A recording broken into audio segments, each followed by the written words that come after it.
Okay, I'm going to do this video on how to mix your paints for doing a dirty pour. These are just simple, cheap craft paints that you can get at Walmart. And then this is just Floetrol. And you don't have to measure, but sometimes measuring is good. And so this is a tablespoon. So I'm going to put in about a half a tablespoon of paint. And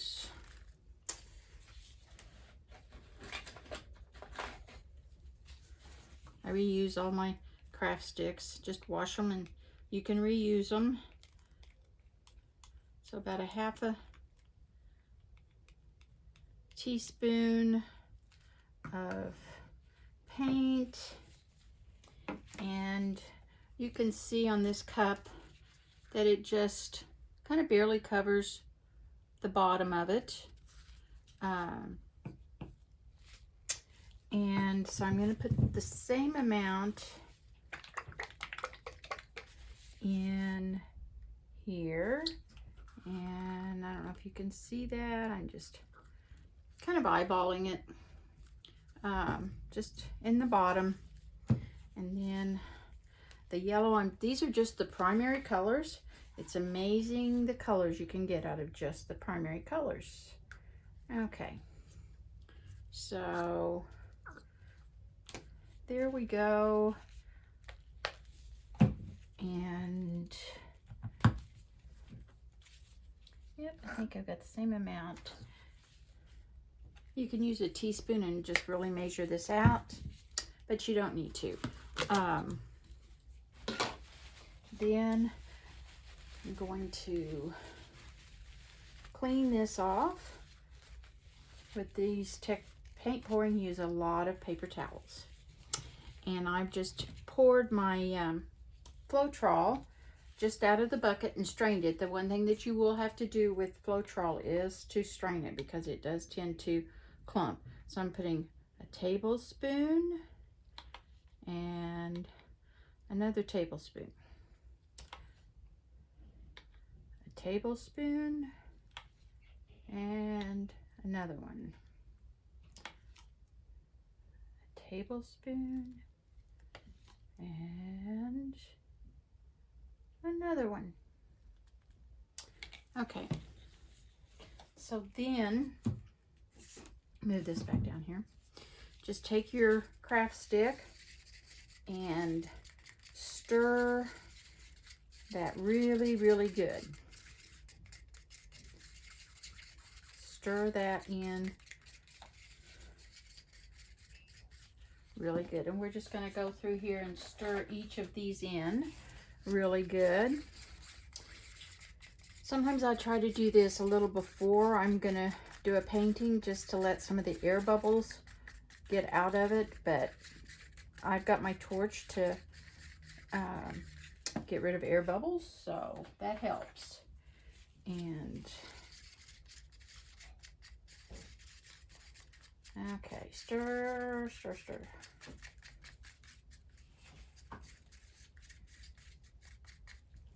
Okay, so I'm going to go back over here to the red, and see how that's not falling off of my stick? So I need to add some water. This is my water here. It's got a little, oops. And you don't want to add a whole lot of water at once, more so to start with. What you want is to get that whenever it drips off of your, do you see that it's still leaving a little bit?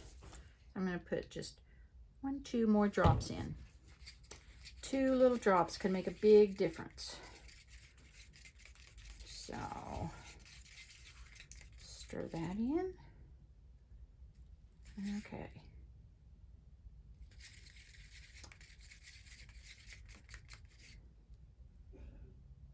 Yeah, that's still a little bit, so I'm going to put 2 more drops of water in. 1, 2. It's really good if you can put your water into some type of a squirt bottle, but you don't have to. You can use just a regular bottle. Okay, see, that's still making just a little bit of a trace on the top, but then it just disappears. And that's what you want for this technique, the dirty pour. You don't want it to stay on top of the paint. You want it to just go right into it.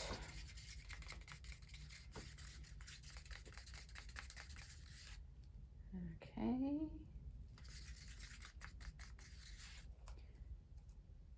That's making a little bit. I'm scraping the sides, making sure I've got that all in there. Put a couple more drops. 1, 2. It's amazing how just a couple drops can make a difference in just this amount of paint. So there we go. That's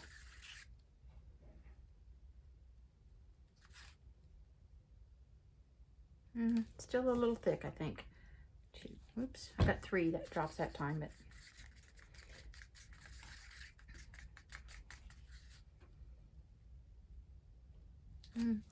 still a little bit too thick.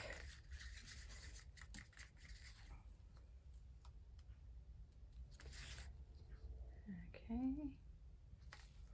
And this is when it calls for patience. Lots and lots of patience.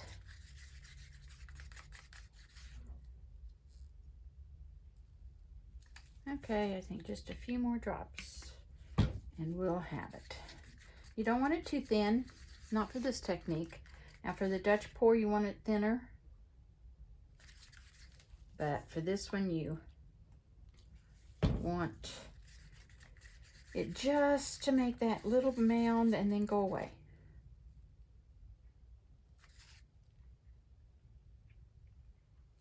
Okay. Now the yellow. And you kind of have to learn your paints. Like I said, these are craft paints. Just 50 cents to $1 at Walmart. So they're the cheaper paints. Every paint has its own chemistry. The more expensive paints take have a different chemistry than these and take a different, yeah, okay. So I've got all 3 of those. Now, on this, you don't have to use silicone. I'm just going to put in a couple drops.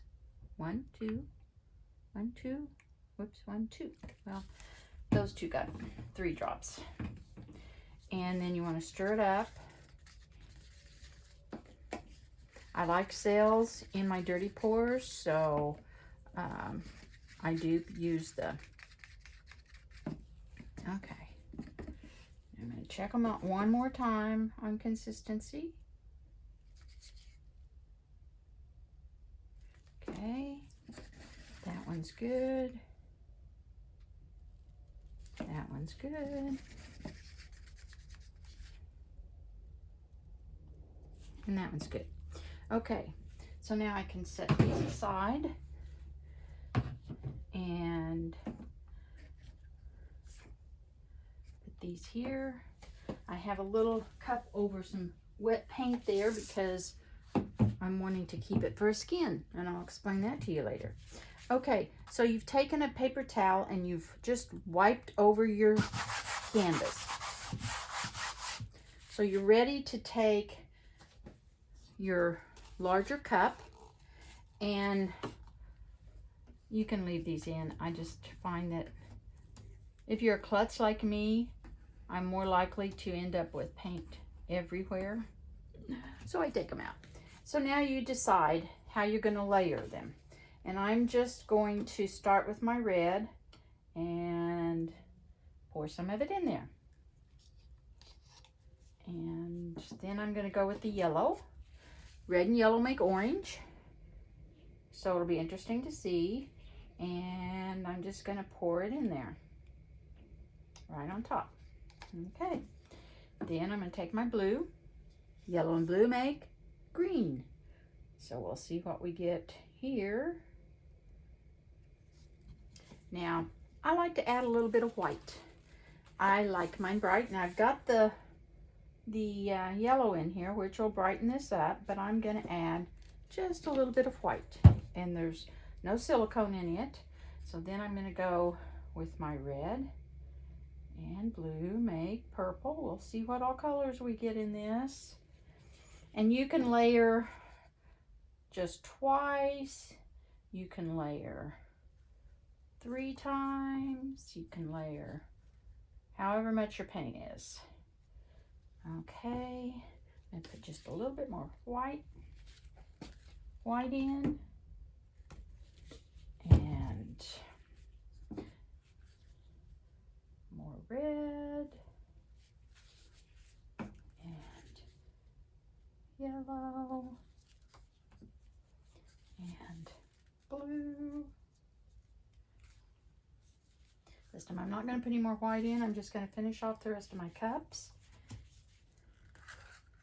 And scrape all the paint you can get out of your cup. Best place to get the little craft sticks is at the Dollar Tree. $1 a bag for them. And then the yellow.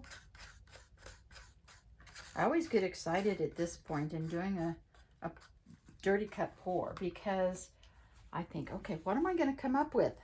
What's it going to look like? And you can use a lot of colors on this. You're not limited to using just the 3 colors. So you can kind of play around. I'm going to move these little empty cups. I like to use the paper cups for this because I can just throw them away. I know I'm adding to the trash and all that stuff, but or you can use the plastic ones and rinse them out. And I do that on some, but for this I'm just using the paper. Okay, so I have all my paint in here, and then I'm going to take my canvas. I'm going to put it on top of my cup, and I'm going to flip it over. This is a lot easier to do on a small canvas than it is on a large one. But and if you want to, you can take a pin and poke in the bottom of your cup, and it will come out quicker. And now you have a choice to make. You can either just pick this straight up. You can tilt it to the side and drag it. You can, when you put it, you can put it down on a corner. There's all kinds of different ways. I'm just doing it kind of sort of in the center here. And so now it's probably all dripped down. I'm just going to release that and let it flow. Oh my, look at the different colors that we have in there. We have our orange and blue and purples. And now I'm going to take my torch, and I just got this at Bed Bath & Beyond. A little creme brulee torch. I even had to make creme brulee once just so since I had the torch. It was really good, but I use it more for my painting. And I'm running out of propane. I need to fill this. It's popping the bubbles. You want to make sure that you get your bubbles popped, because if you don't, they will in the drying process, they will pop and they will leave little white specks because they will pop down to your canvas. This is also, see the sails that it's bringing up? Wow, look at the sails. The sails are all those little bubble deals. If you're new to paint pouring. Oh my goodness. Okay.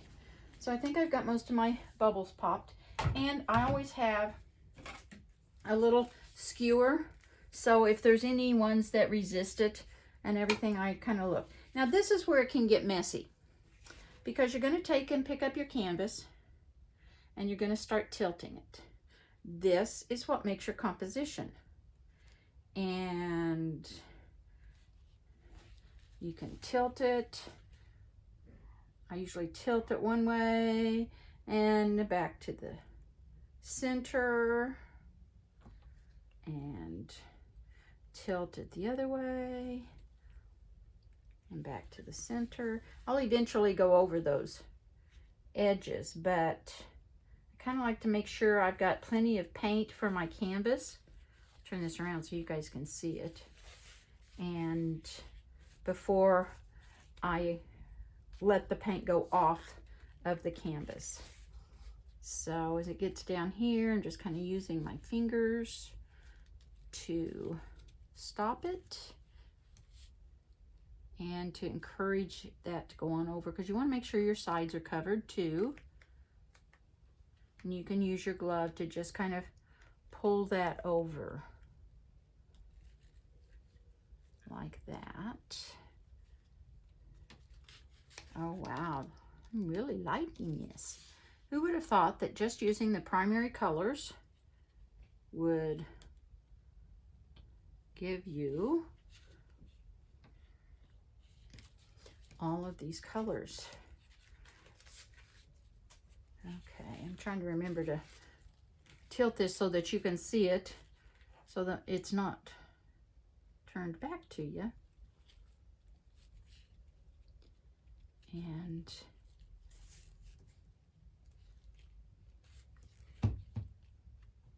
just using my finger to kind of dab that over the side to encourage it.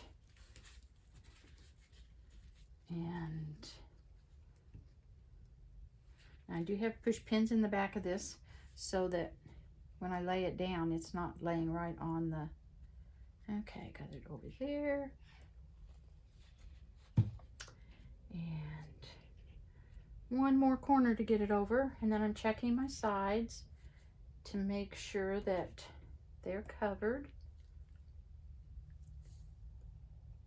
It will continue to drip off a little bit, and you want to get that excess paint off of there, because if you don't, if you have too much paint left on your canvas, then it will crack when it dries.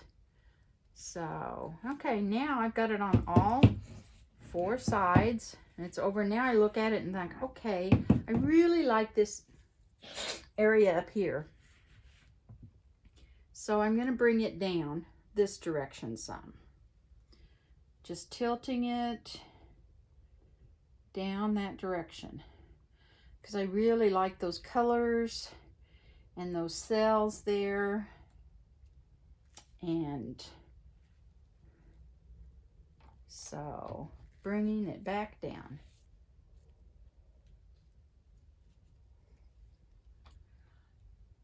Our entertainment for the day is watching paint.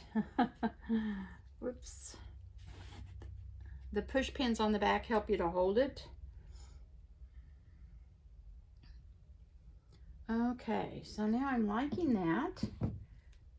Get my paper towel. I made a mess on my arm. You want to make sure that you clean your hands up and not over your canvas. Okay, so I've got a couple little places like that little white that came up there that I don't like, so I'm just taking my skewer and dabbing in those, moving them around, and that, and like that. You kind of change those. And if you see any air bubbles, now's a good time to pop any. I had one right, big one right there.